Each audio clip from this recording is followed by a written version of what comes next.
So you want to up your diamond game? You want to get more diamonds? Well, today we're going to cover my tips and tricks and known tactics to increase your chances at dropping a diamond.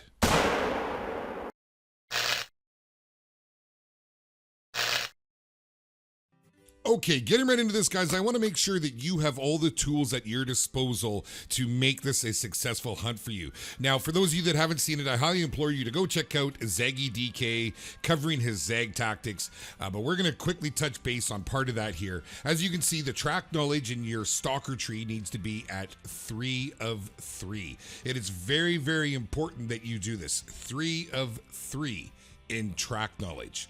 Next, we're going to head over to the ambusher tree. And on the ambusher tree, you're going to have 1 skill point in spotting knowledge. 1 skill point. And I'll cover why in just a sec. Okay, I've gone ahead and dropped a very small bucket. It's extremely small. But we got its track here, and I'm going to explain to you what this is all about. So, as you can see, the weight designation is 60 to 75 kilograms. Sounds like an odd weight for maybe what you're used to. But we know by using this skill that it is always going to be what the lowest weight is. So this buck is going to be 60 kilograms. Watch. Oh, look at the size of him. He's so tiny. Oh, 60.56 kilogram. As you can see, this will save you a lot of time and frustration tracking what appears to be a max weight animal using the skills the old way, where you can narrow it down and know exactly what you're looking at. Time of day can greatly affect how well your hunt is going to go. Knowing what time the animals will be at those need zones and planning your hunt accordingly will greatly increase your chances. And relying on need zones is a great way to improve your ability of getting diamonds. Now, I'm not saying that diamonds happen all the time in the day. You can certainly stumble across them. They do step out in front of it. It happens. But we're all about trying to increase your chances here. Now, taking a look at our need zones, you can see the areas that I hunt. I have a lot of need zones. I know when I need to be in these areas. It will greatly increase your chances on finding that all-elusive diamond. Scent and noise. Very important parts of the hunt, my friends, and a lot of you already know this, but I really want to cover it because it is very important. Here we have a buck out in the field. As I'm getting closer, you can see it tilt its head. I am moving reasonably slow, but I'm still getting a little bit of noise. Being 150 meters out, I can safely walk in most cases, and unless he's alert, he won't get spooked. However, my wind is blowing straight at him. He's going to boogie off here. He will not be sticking around. If that was a diamond potential animal, they are that much more skittish, and they're going to want to boogaloo at the first sign of anything to do with a human. So keep that in mind. Keep your scents with you, your scent eliminator, and always watch your wind and sound. Making use of cover. Cover is extremely important when you are hunting high-level animals. Keeping an eye in the bottom right corner, making sure that you are not seen, will greatly increase your chances in getting into position and lining up that shot that's going to drop that beautiful beast. Let's just pick this guy up and keep moving with the video. He's not a bad looking 4, not bad. We got an 864 off of 178 trophy rating. See, he was 542 kilograms. All right, let's get back to this.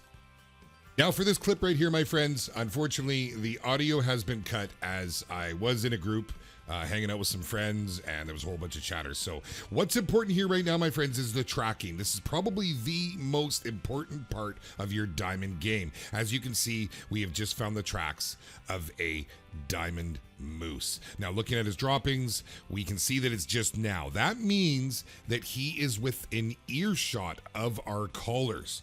Now, before we use the collar, we're going to try and find some suitable cover. Cover is everything with these animals. Don't sit in the open or you will not get them close, and you don't want to take any chances with your shot. Now I want to hit the pause button real quick to talk about something. When tracking the animals, when you see the droppings or your disturbed vegetation, which helps an awful lot, by the way, my friends, I highly recommend disturbed vegetation for tracking diamonds. If it tells you it's very old or it's old, it's okay to run. In fact, you want to catch up to that animal. They often move at a steady pace, which will keep ahead of us. So start doing a run, but keep an eye on your map. If it is an area you hunt regularly, you will know where the need zones are. And if an animal is approaching a need zone, chances are they're going to stop And if you keep running, approaching that need zone, you will spook them and you'll be tracking for longer. I highly recommend pay attention to the disturbed veg, pay attention to the droppings, pay attention to your need zones. And of course, big open areas. If you're walking up to a clearing, slow down, take your time, be patient. It will save you a lot of frustrations in the long run. Now, this is where things get real. Keep your eyes on. Make sure you look around real well. They can be behind any tree. We want to check a track and make sure we haven't spooked them. He's at a trot. Okay, he's not at a run, so he's good. Now, put some calls out. Find your cover. Make sure you're not visible. Visibility on these higher level animals is everything. They will see you. As well as when you're putting your calls out, make sure you don't put too many out, my friends. You can spook an animal by putting out too many calls. 2 blasts, sometimes 3 is all you need. Wait a good 30 seconds to 45 seconds, and then they will make their way in. Okay, we're going to put some spray out as well. Now, these animals like to circle you and get a sniff when they can. The wind is in our face, so it's favorable. However, we want to cover all our bases. Don't take any chances. Patience is key with these diamond animals. Absolutely key. Keep taking a look in between your calls. Don't just sit and wait for him to step out in front of you. He could be circling around you, in behind the trees. You don't know. You'll never know for sure. No matter which way the tracks say they go, unless you're right on top of that animal, you will not, in fact, see it. Now, here he is coming in. As you can see, he's behind the trees. We're getting about 120 on the range with the glass. We don't want to take this shot. Shot placement is key. It is very imperative that you don't rush yourself. Many a diamond has been lost due to a poorly placed shot. So we're going to bring him in a little bit closer. Patience, my friends. Remember, patience. Now, with this stage of the diamond hunt, we know we are in a good place right now. He is coming in towards us. He does not appear to be alarmed. We have good cover. We have good scent. We have the appropriate weapon for integrity, and we're going to get ready to take this bad boy down. Now, we need to keep him interested. We'll put a few more calls out. Keep making sure that he is progressing towards you. Don't overdo it. We got to keep our eyes on him. They can very easily turn in the bush, and off they go. Remember, the higher the level, the more skittish they get. Now, the moose is very much within range to take a shot with our rifle. However, I've learned patience. I want this moose to walk right out in the clearing. I don't want any trees in between him and myself.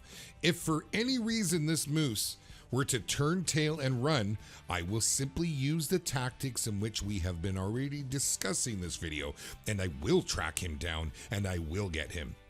However, I have learned from my experience, especially with these meese, they will come in if the conditions are favorable and right. The wind is on my face. Again, we have our cover. We have got our collar in hand, and we're going to see if we can get him to come and step out and work our magic. Patience. I can't stress it enough. Okay, so he's in behind this bush. It's a good 40 meters, well, to that tree is about 40 meters. Can we get him to come and poke his head out? Tendency right now is just to start pounding on your collar, but that can spook him and send him off. And here he comes, 42 meters out. I will not take a spine shot. I could very easily drop the spine right now, but we've had issues with spines in the past. Better to wait for the heart. Shot placement. You will have less fails that way. Okay, let's get him to turn. We're going to get ready here in just a moment. One more call. Please note as well, guys, you can use a collar to stop them in their tracks. This looks like it right here. Now, as he is a little bit quartered to us, it's a risky shot. Quartering on an angle. I have taken this many times, but I think I'm going to wait for him to turn. No. Again, make sure you're comfortable. Here we go. Straight on. And there it is, my friends. He is down. A diamond moose with the tactics in hand. Now, my friends, this is probably the most important lesson that I can give anybody. before you pick up that diamond, you make sure that you check your consecutives. It's most unfortunate that this indeed did happen to me. At the time of this video, it was early in the morning. I wasn't paying attention. I was talking to somebody. The sun was in my eye. There's all kinds of excuses we can make, but it takes little effort to pick up your caller and call a female of any game in and check your consecutive. As you can see, this would have been a reasonably nice diamond, probably scoring somewhere in the 970s. It is very unfortunate. All I had to do was pick up that moose collar or that elk collar or my deer grunt, bring a female in, drop her on the spot, check it, and then pick up your diamond when you are certain. I then proceeded to run around the map and kill every single animal I possibly could out of sheer and utter frustration. Had I taken into account everything I've said here today and not got lost in the moment, I would have had yet another diamond beside my name.